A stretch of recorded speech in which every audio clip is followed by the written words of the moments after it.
ഞങ്ങൾക്ക് എല്ലാവിധ സഹായങ്ങളും ചെയ്യുന്ന കോർപ്പറേഷൻ മാഡത്തിനോടും നന്ദി പറയുന്നു, ഡെപ്യൂട്ടി മേയർ സാറിനോട് നന്ദി പറയുന്നു. അതേപോലെ ഞങ്ങൾക്ക് എല്ലാവിധ സഹായ സഹകരണം ചെയ്യുന്ന ഗവൺമെൻറ് ഉദ്യോഗസ്ഥന്മാരും സ്ഥാപനങ്ങളോടും സമീപവാസികളോടും കലാകാരന്മാരും ഒക്കെ ഇവിടുത്തെ സ്ഥലവാസികളോടും എല്ലാവർക്കും നന്ദി പറയുന്നു. നമസ്കാരം. ഒരുപാട് സന്തോഷമുണ്ട് കൊല്ലത്ത് ഈ ചടങ്ങിൽ പങ്കെടുക്കുവാൻ. കൊല്ലം എൻ്റെ നാടാണ്, ഞാൻ പുനലൂർ നിവാസിയാണ്. ഇന്ന് തിരുവനന്തപുരത്ത് കൊല്ലം ജില്ലയുടെ ടീമായ കൊല്ലം സെയിലേഴ്സ് KCL മാച്ച് നടക്കുകയാണ്. അപ്പം ഇത് കഴിഞ്ഞിട്ട് അങ്ങോട്ട് പോകണം. അപ്പോൾ ഇത് രണ്ടും ഇന്ന് ഒരുമിച്ച് പങ്കെടുക്കാൻ സാധിച്ചു. നിങ്ങളുടെയൊക്കെ പ്രാർത്ഥന ഉണ്ടാവണം. ഇന്നലെ വളരെ വാശിയേറിയൊരു മത്സരത്തിൽ കൊല്ലം ജില്ല വിജയിക്കുകയുണ്ടായി. ലാസ്റ്റ് ഒരു വിക്കറ്റിനാണ് നമ്മൾ വിജയിച്ചത്.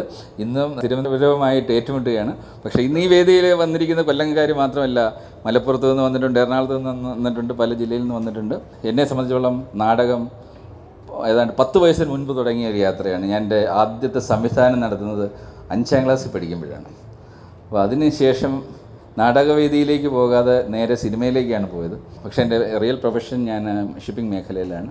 പക്ഷേ മനസ്സിലുള്ള ആ കലയോടുള്ള ആ ഒരു സ്നേഹം കൊണ്ടാണ് തിരിച്ചു വന്നത്. ഇന്ന് സിനിമാ മേഖലയിൽ തിയേറ്റേഴ്സ് ഉണ്ട്, സ്റ്റുഡിയോസ് ഉണ്ട്, ഡിസ്ട്രിബ്യൂഷൻ ഉണ്ട്, ഫിലിം ഫെസ്റ്റിവൽസ് നടത്തുന്നുണ്ട്. മിക്കവാറും സിനിമാ മേഖലയിലെല്ലാം ഉണ്ട്. പക്ഷേ എന്നെ എപ്പോഴും അത്ഭുതപ്പെടുത്തിയിട്ടുള്ളതാണ്, ഞാൻ പണ്ട് കണ്ടിട്ടുണ്ട് കലാനിലയത്തിൻ്റെ ചെറുപ്പത്തിലാണ്. ഇതിൻ്റെ കാര്യം ഞാൻ ലോകത്തുള്ള ഒരുപാട് തിയേറ്റർ ഷോസ് നമ്മൾ കണ്ടിട്ടുണ്ട്. പക്ഷെ കലാനിലയത്തിൻ്റെ അന്ന് ചെറുപ്പത്തിൽ കണ്ടത് തന്നെ ഒരു ഭയങ്കര മാസ്മരികത സൃഷ്ടിച്ച ഒരു പ്രകടനമായിരുന്നു. അതുകൊണ്ടാണ് അനന്തപത്മനാഭൻ വന്ന് ഇത് പറഞ്ഞുടനെ ഞാൻ രണ്ടാമതൊന്നും ആലോചിച്ചില്ല. കാര്യം കലാനിലയം മരിക്കാതെ നോക്കേണ്ടത് നമ്മുടെ ഉത്തരവാദിത്വമാണ്. ഒരിക്കലും ഇതുപോലൊരു ഷോ നടത്തി നമുക്ക് സാമ്പത്തിക നേട്ടം ഉണ്ടാക്കാൻ പറ്റില്ല. പക്ഷേ ഇത് വളരാതെ വീഴാതെ നോക്കേണ്ടത് നമ്മളുടെ ഉത്തരവാദിത്വമാണെന്ന് കരുതിക്കൊണ്ട് തന്നെയാണ് ഈ ഒരു ഉത്തരവാദിത്വം ഏറ്റെടുക്കുന്നത്. ഇത് കേരളം മുഴുവൻ യാത്ര ചെയ്യണം. പുതിയ ഇതിൻ്റെ 2ാം ഭാഗം വരണം. മറ്റു നാടകങ്ങളുണ്ട്. ഏതാണ്ട് 22ഓളം IPs ക്രിയേറ്റ് ചെയ്തിട്ടുണ്ട് പണ്ട് തൊട്ടേ ഇത്രയും കാലത്തിനിടയിൽ. അതിൽ പലതും നമുക്ക് വീണ്ടും കാണിക്കേണ്ടിയിരിക്കുന്നു, പുതിയത് കണ്ടെത്തേണ്ടിയിരിക്കുന്നു. ഇപ്പോൾ 50 വർഷമായിട്ട് ഇതിൽ വേദിയിലെത്തുന്ന ആൾക്കാരൊക്കെ ഉണ്ട് ഇതിൽ. ഞാൻ സത്യം പറഞ്ഞാൽ ഇത് ഏറ്റെടുത്തതുകൊണ്ടാണ് എനിക്ക് ബാക്ക് സ്റ്റേജിൽ പോകാനുള്ള അവസരം കിട്ടി. സത്യം പറഞ്ഞാൽ ഇതിനേക്കാളും അത്ഭുതം ബാക്കിൽ നടക്കുന്നത്. അപ്പോൾ ഓരോ തവണയും ഓരോ അനുഭവമാണ് കിട്ടുന്നത്. ഇന്ന് എനിക്ക് കുറച്ച് നേരം കണ്ടിട്ട് വേണം, അവിടെ കളി ഇപ്പോൾ അവിടെ ആരംഭിക്കാൻ പോവുകയാണ്. അപ്പം ഇത് കഴിഞ്ഞാൽ പോകും. എങ്കിലും നിങ്ങളെയൊക്കെ കാണുവാനും നിങ്ങളുടെയൊക്കെ പ്രാർത്ഥന ഉണ്ടാവണം. നിങ്ങളൊക്കെ പോയിട്ട് വേണം മറ്റു എല്ലാവരോടും പറഞ്ഞിട്ട് അവരെ കൂടുതൽ ആൾക്കാർ വരണം. സാധാരണ 2ാമത്തെ 3ാമത്തെ ദിവസം ആകുമ്പോഴേ തിയേറ്റർ നിറയത്തുള്ളൂ. ആക്ച്വലി അത് കാര്യം നിറഞ്ഞ സദസ്സിൽ പ്രകടനം നടത്തുമ്പോഴാണ് ഇതിലെ കലാകാരന്മാർക്ക് ആ എനർജി വരത്തുള്ളൂ.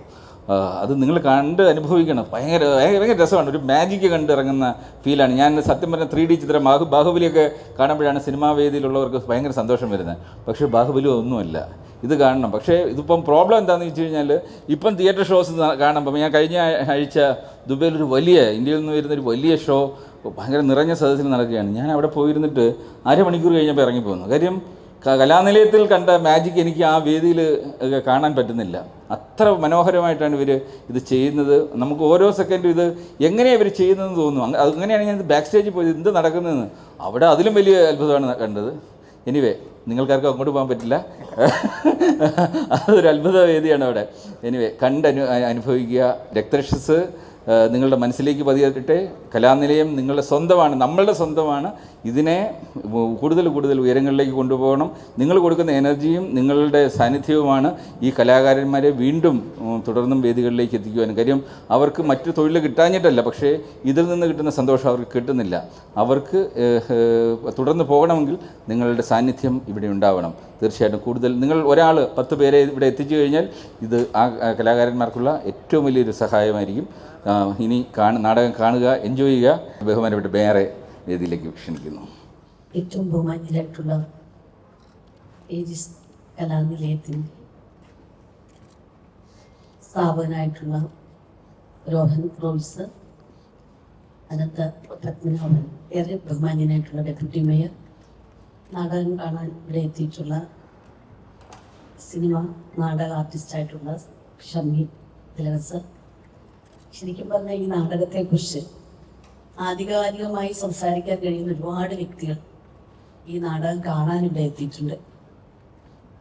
ഇവിടെ കൊല്ലം ഒരു നാടകത്തിന് വളരെ ചരിത്ര പ്രാധാന്യമുള്ള ഒരു സ്ഥലമാണ്. നാടക കുലപതിയായിട്ടുള്ള, സിനിമ കുലപതിയായിട്ടുള്ള തിലകൻ സാറിൻ്റെ മണ്ണാണ് കൊല്ലം. അപ്പം അത്രയും ആധികാരികമായി നാടകത്തെക്കുറിച്ച് പറയാൻ നാടക ആസ്വാദകർ ഒരുപാടുള്ള സ്ഥലമാണ് കൊല്ലം.